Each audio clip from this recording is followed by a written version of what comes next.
Hello everyone. I miss you guys so much.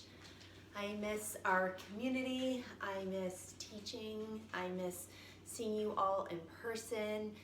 I miss hugs. I miss breathing together and sharing energy. So I thought I would come with this newsletter a little bit differently. This is Bruin. He's joining us today. And do a video just so you can see me and I feel like I'm talking to you.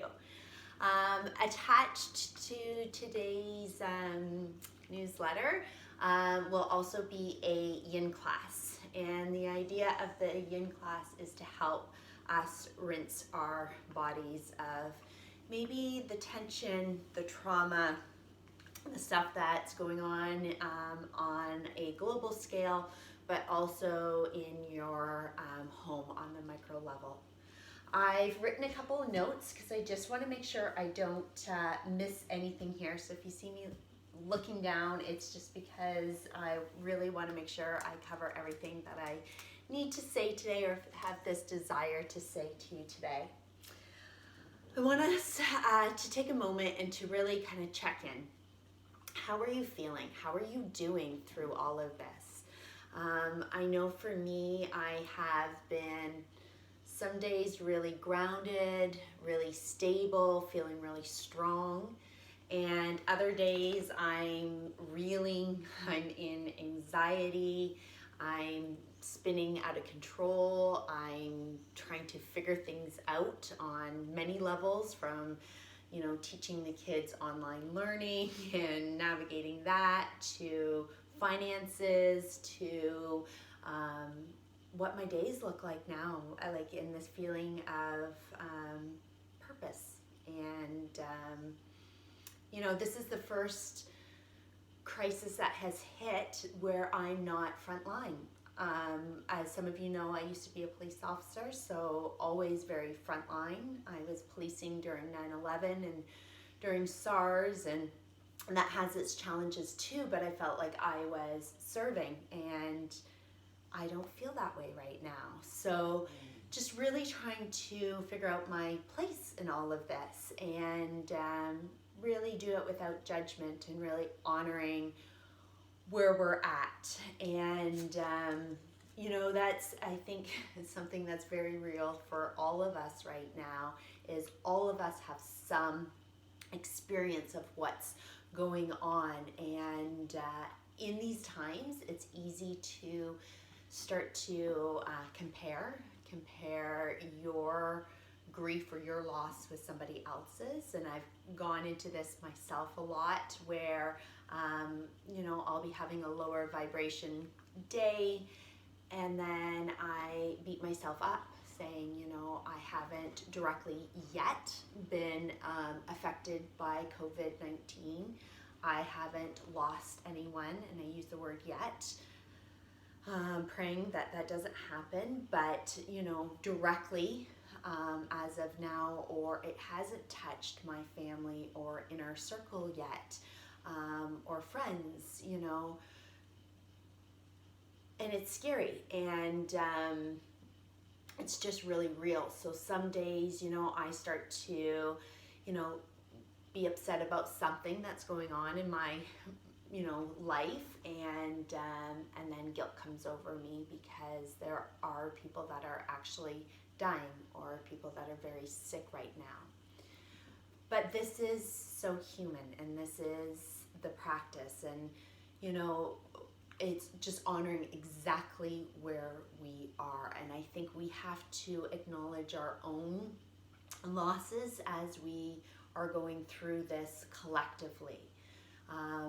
And sending out prayers, sending out love, sending out light to the people that are directly affected by this, either ill or have lost loved ones, or have somebody in their home that's working on the front lines, whether that is in healthcare, or maybe it's someone that is in the food industry, or running transportation services, etc., etc.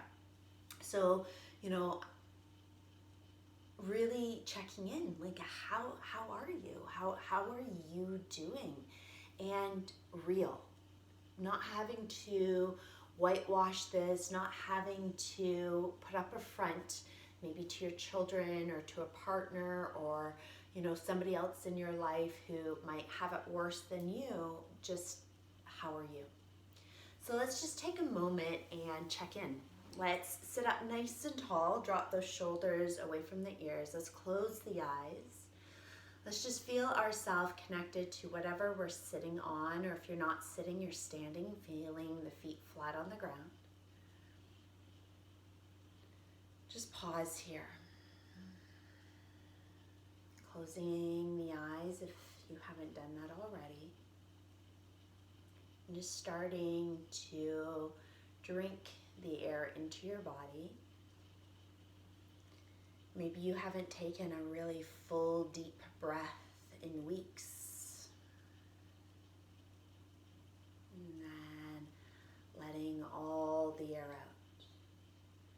Maybe you haven't exhaled in weeks. Just acknowledging that. Let's just see if we can take a couple more breaths here. Just noticing what the breath feels like in our body. Since everything has happened, breath feels different for me right now. It's not as smooth. I really have to work hard to connect with my breath. You might not have this experience. You might be breathing more easily right now. Maybe you're spending more time focusing on your breath, connecting with your breath. Just feel your breath in this moment, in this time, in this space, wherever you may be. And take a moment and just scan the physical body. And just notice any areas of tension. This right side has been acting up for me, my neck, my shoulder, down into my elbow, even my SI joint. Any areas of constriction, of restriction. Maybe it's hard to take a full breath right now. Maybe it doesn't feel that you can breathe into your lungs fully. You feel blocked. Just noticing that. Maybe there's been a lot of tightness through the chest or a heavy chest. Maybe the throat. I was just talking to somebody who lives alone and they said they haven't spoken to people in several days. So just noticing that throat area.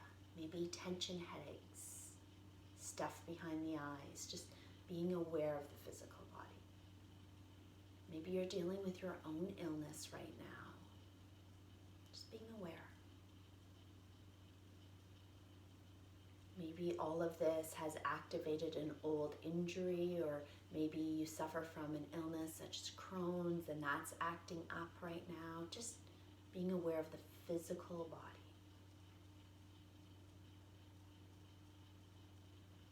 Maybe the physical body hasn't been taken care of in the last couple of weeks. Maybe you've been eating more unhealthy foods. Maybe you haven't been moving your body. Just without judgment, just really checking in. How are you?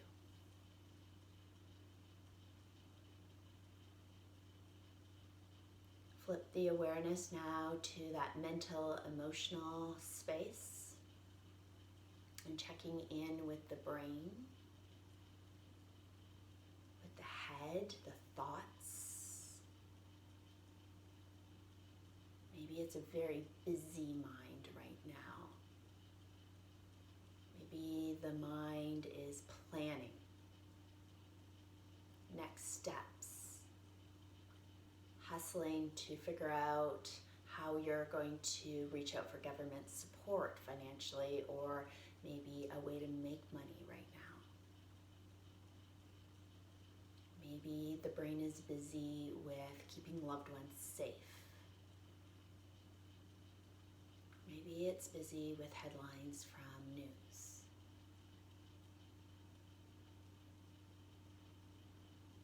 Check in with how you're feeling right now. Maybe this is the first time you've really paused to think about how you're feeling. Maybe you're a caregiver for somebody else and you just haven't had time to think about yourself.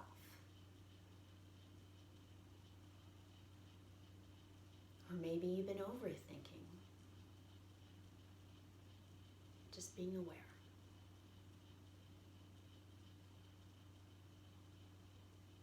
And again, without judgment, maybe you're feeling angry, really pissed off all of this is going on. Maybe you had some big plans happening this summer, a wedding. Maybe you're upset that you can't really truly grieve a loss in your life. Maybe there's been a death and a funeral's been canceled. Whatever it may be, disappointment about a trip, fear around financial insecurity, anxiety around getting sick, whatever it is, just name it to tame it. Claim it right now.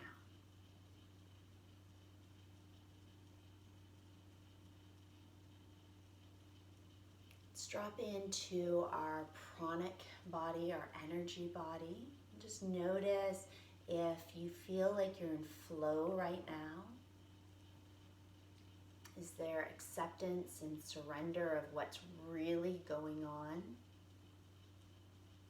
Or is there an additional layer of suffering by not fully accepting what's happening?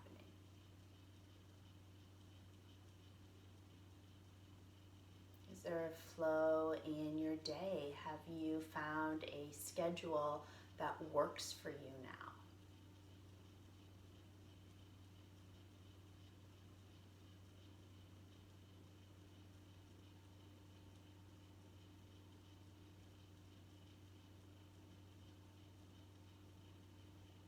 Are you exhausted? Is the battery fully depleted? Are you getting more rest? Maybe there's more space in the schedule and you're feeling more rested as you start to ground and nest in your homes. There's no right or wrong.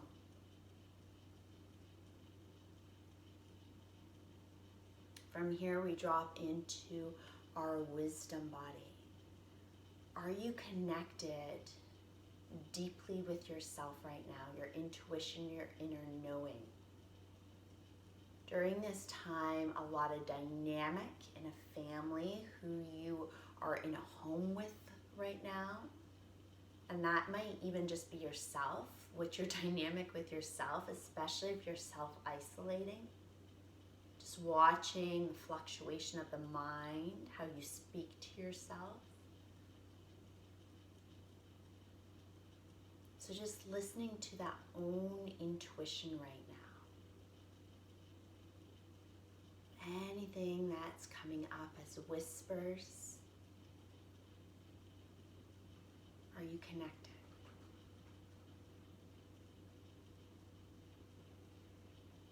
This drops us into our soul, into the deepest part of us, down into our heart center. Just finding some space here to acknowledge, to center,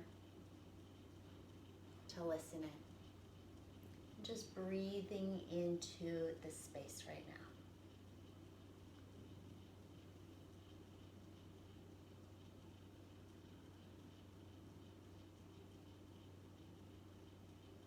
And before we come out of our meditation, our centering, let's just take a moment to name some stuff that's going on. You don't need to do it out loud. But out of those layers, that physical, mental, emotional, our energetic, down into our wisdom, into our soul, just anything that's coming up.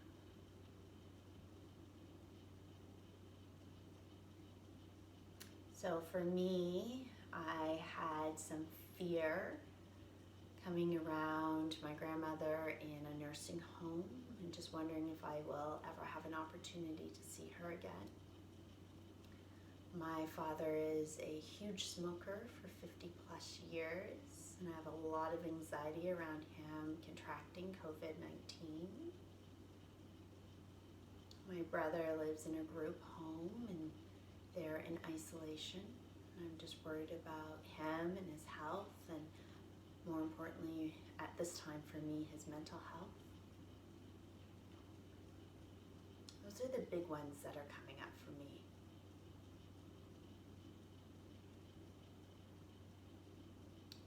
So just wherever you're at, breathing in, connecting with what's coming up for you.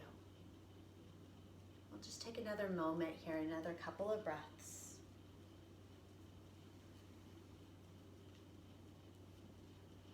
You might notice your mind flipping. I've done this a lot, from like gratitude, everybody's safe and healthy, to waking up some mornings and quite frankly thinking, what the fuck has just happened? Almost shock. So if you're toggling, the mind's busy right now, that's okay too. Just be wherever you are at, honoring yourself.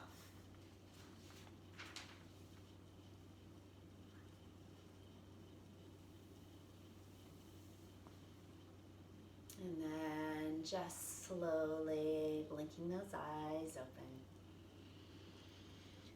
Coming back into the space you're in, and before we go any further, just looking around the room you're in and just kind of centering yourself. Coming back. So what is happening right now in our world is we are in a collective trauma. And one of my favorite definitions of trauma is anything that overwhelms the nervous system and leaves us feeling helpless, hopeless, and out of control. So I'm going to read that to you again. Trauma is anything that overwhelms the nervous system and leaves us helpless, hopeless, and out of control. So, like I said, we're having a collective trauma right now, but we're also having individual trauma. And what happens is that this activates other traumas that have happened in our life. So let's use financial trauma as an example. If you grew up extremely poor, and maybe food was an issue for you, or housing was an issue, you were constantly moving from place to place. Right now, that trauma from the childhood could be being activated right now with a loss of a job. So this is called compound trauma. You have the trauma that's happening today, present, right now, but it's also activating all of that trauma that's happened in your past, and a lot is coming up for you. You're being flooded. It might be a childhood illness that you had, or an illness of somebody else in your life when you were young. Maybe you lost your mother or your father too soon in life. And this is now activating those parts of you. So I've had a lot of people reach out and say that, old stuff is coming up for them right now. Well, that's very common when we're in trauma, because we see our lives through past experiences. When something now happens, it goes into our body, the experience through our senses, and it finds where that lives in memory, and that can be mind memory, but also body memory. And then that's how we experience what we are feeling now based on our past. And that's why it's so important to rinse our bodies, to rinse the trauma, to wash it out of us, so then we can be really present to what's going on now, and it's not being something that's from the past pulling us, making things worse than what it needs to be.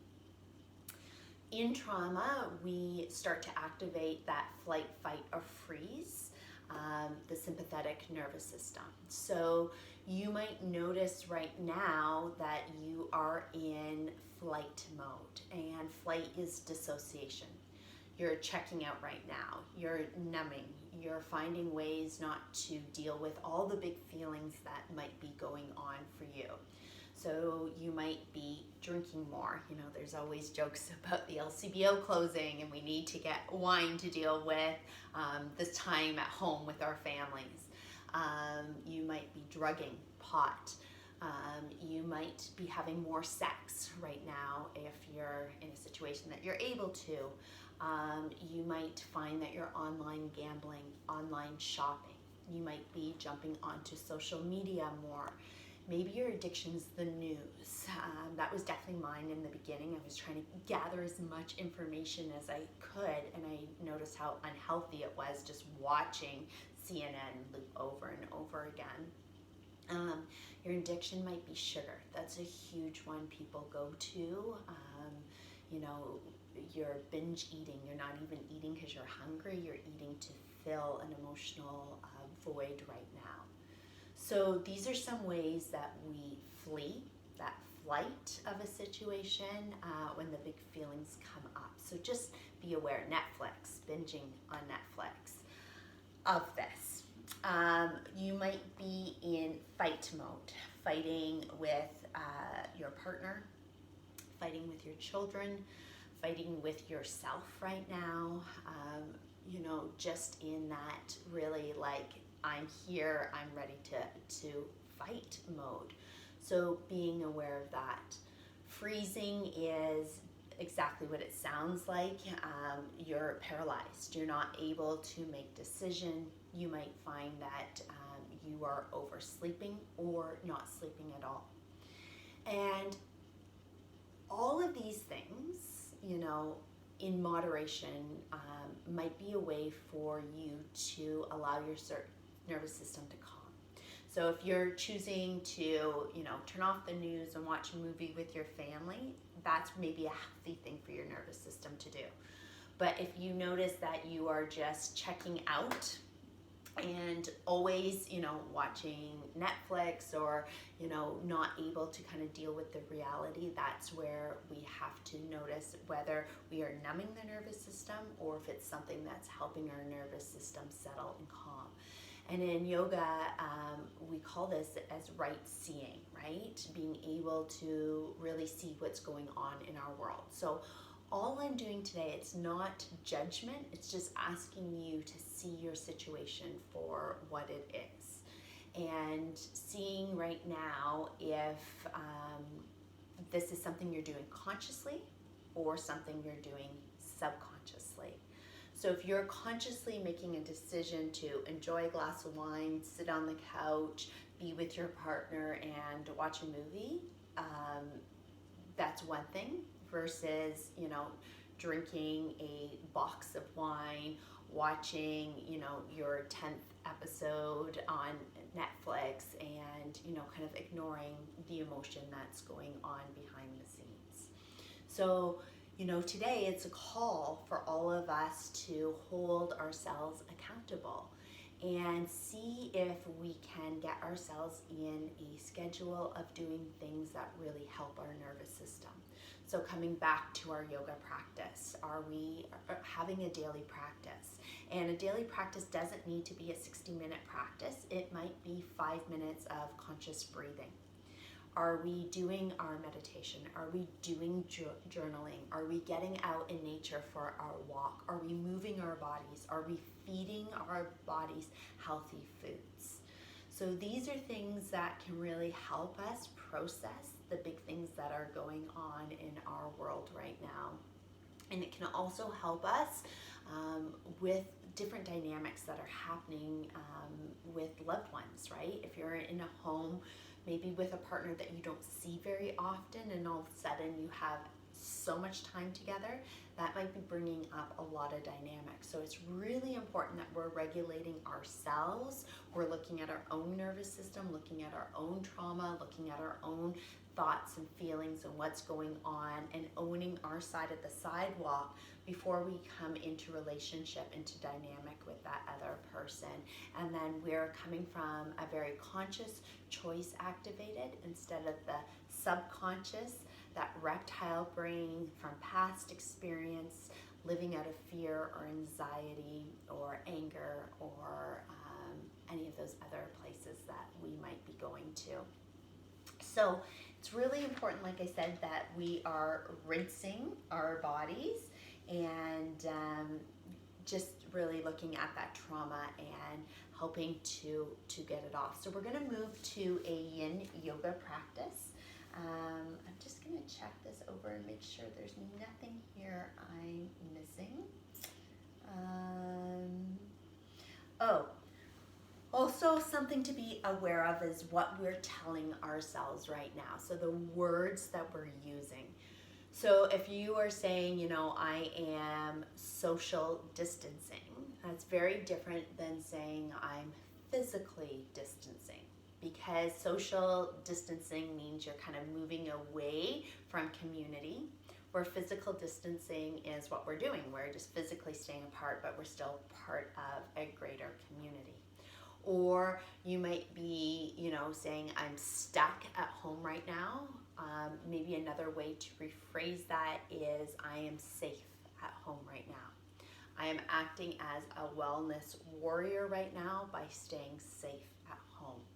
And these are, you know, small shifts in the psyche that really help us to ground and connect and to move away from that fear, from that anxiety, and give us some space. Yeah, I think it is. Right now, it's just seeing everything for what it is. Nothing more, nothing less. Being really gentle with ourselves, really allowing ourselves to anchor and to feel in a non-judging way, and to be exactly where we are at. And just to remember that maybe we're not seeing each other, but we're still in community. And you know, it's a beautiful opportunity to develop this really deep relationship with ourselves, as well as this deep relationship with spirit, or highest consciousness, or our highest selves. So not spiritual bypassing, where we just say, you know, it is what it is, and, you know, everything is happening for a reason. And, you know, even though that could be very true, we still have to be in the muck. We still have to be in our experience, and we still have to be processing those big feelings. But with that is using all of that fodder, turning our wounds into wisdom and processing it, feeling into it. When we have trauma, our body naturally constricts, it restricts, and this turns into tension in our body. And tension allows us to feel like we are in control. So when things get out of control out of our lives, everything contracts, our hearts shut down, and we go into tension, which in yoga is sensation in our body. And this makes us feel like we're in control. But we're closing down the ability to feel. Our heart shuts down. We get into that flight, fight, freeze phase. So what I'm asking you to do is almost counterintuitive. I'm asking you to open your hearts, to get big, to stay loose, to not be in tension, to live in space and to move towards space, to stop going upstream, but to step into the flow of this.